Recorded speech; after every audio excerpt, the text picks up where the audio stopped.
ეს თემა წარმოადგენს არსებითი მნიშვნელობის საკითხს მომდევნო წლების განმავლობაში საქართველოში ადამიანების უფლებრივი მდგომარეობის გაუმჯობესების კუთხით. თვითონ დოკუმენტს რაც შეეხება, ეს არის პოლიტიკის დოკუმენტი, რომელიც საქართველოს პარლამენტმა დაამტკიცა 2023 წლის 23 მარტს, თუმცა ამ დოკუმენტის აღსრულების შემდეგი ეტაპი არის უკვე სამოქმედო გეგმის შემუშავება, რომლის სამუშაო ვერსიაც არსებობს ამ ეტაპზე. ადამიანის უფლებათა სტრატეგია სახელმწიფოს ერთი უკვე ჰქონდა, რომელსაც ვადა ამოეწურა 2020 წელს და აღსანიშნავია, რომ 2023 წლამდე იყო ეს 3 წლიანი ჩავარდნის პერიოდი, რომლის განმავლობაშიც არ იყო მიღებული ადამიანის უფლებათა სტრატეგია, რაც მნიშვნელოვან გამოწვევას წარმოადგენდა. წელს იგი იქნა მიღებული და დამტკიცებული. მიუხედავად ამ ფაქტისა, სტრატეგიაში ჯერ კიდე არ არის ძალიან მნიშვნელოვანი საკითხები ასახული და სწორედ ამისთვის სამოქმედო გეგმის შემუშავება არის არსებითი იმისთვის, რომ ყველა უფლებრივი საკითხი, რომელიც 2030 წლამდე ქვეყანაში განსაზღვრავს ადამიანის უფლებების მდგომარეობას და ასევე განსაზღვრავს ამ უფლებების დაცვის მექანიზმების მნიშვნელოვანწილად გაუმჯობესების პერსპექტივებს, იყოს სრულყოფილად ასახული იმისთვის, რომ მომდევნო წლების განმავლობაში სახელმწიფომ შეძლოს ქვეყანაში ადამიანის უფლებრივი მდგომარეობა გააუმჯობესოს. რაღაც მნიშვნელოვანი მიმართულებები არ არის ასახულიო, თქვით, სტრატეგიაშია, რომელიც სამოქმედო გეგმა უნდა, ასე ვთქვათ, დააკომპენსიროს და რა მიმართულებებზეა საუბარი, რა ვერ მოხდა სტრატეგიაში? დიახ, სტრატეგია ამ მოცემულობით ფარავს 4 პრიორიტეტულ მიმართულებას. ეს არის სამართლის უზენაესობის პრინციპები, მართლმსაჯულებაზე წვდომა, სამოქალაქო და პოლიტიკური უფლებები, ინსტიტუციური დემოკრატია, ეკონომიკური და სოციალური უფლებები, თანასწორობის გამტკიცება და დისკრიმინაციის აკრძალვა და ასევე საქართველოს ტერიტორიაზე რუსეთის უკანონო ოკუპაციის შედეგად დაზარალებული მოსახლეობა, ისევე როგორც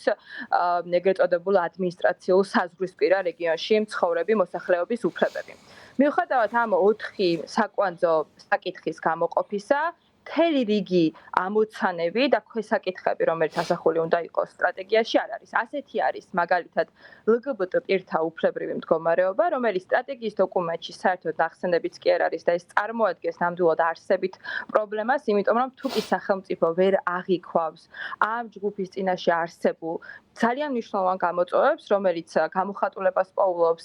როგორც მათი სხვა უფლებების განხორციელების თვალსაზრისით, ასევე უპირველესად ფიზიკური ხელშეუხებლობის და სიცოცხლის და ჯანმრთელობის მიმართულებით, ეს ნამდვილად წარმოადგენს არსებით გამოწვევას და ამაზე ასევე საუბრობს ევროკავშირიც 8 ნოემბერს გამოქვეყნებულ დოკუმენტში და ამბობს, რომ სტრატეგიის დოკუმენტში და სამოქმედო გეგმაში უნდა იყოს ასახული ყველა ის მნიშვნელოვანი საკვანძო საკითხი, რომელიც ამ ქვეყანაში ადამიანის უფლებრივი მდგომარეობის კუთხით არსებობს. დამატებით ასეთი შეიძლება იყოს მათ შორის უსახლკარობის პრობლემა და თვითონ უკვე სტრატეგიაში სადაც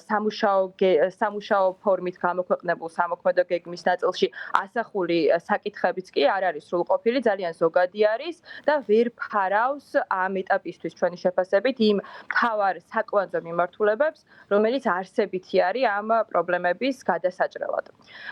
ჩვენ საქართველოს ახალგაზრდა იურისტთა ასოციაცია სამოქმედო გეგმის შემუშავების პროცესთან დაკავშირებით ყოველთვის გამოვხატავდით, მათ შორის სამოქალაქო საზოგადოების ორგანიზაციების ფართო ჩართულობის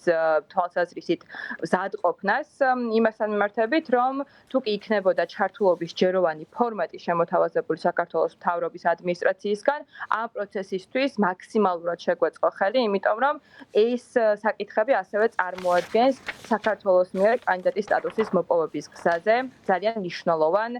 მიმართულებას და ნაბიჯს და მათ შორის 2023 წლის 22 ივნისს თავის ზეპირ მოხსენებაში სამეზობლო პოლიტიკის და გაფართოების საკითხებში ევროკომისარიც საუბრობს, რომ საქართველოს მთავრობამ უნდა განაახლოს რეგულარული და გამჭვირვალე კონსულტაციები სამოქალაქო სექტორთან, ძალიან მარტივი მიზეზის გამო, იმის გამო, რომ ამ სამოქმედო გეგმაში უნდა იყოს მოცემული ყველა ის უფლებრივი ჯგუფი, რომელთან დაკავშირებითაც ჩვენ წლები ვმუშაობთ. ეს იქნება შეზღუდული შეძლებლობის მქონე პირები, ქალები, ბავშვები, თუ ასე შემდეგ. ვისი ხმის გაჟღერების შესაძლებლობაც სამოქალაქო სექტორს აქვს ძალიან კარგად სწორედ იმის გამო, რომ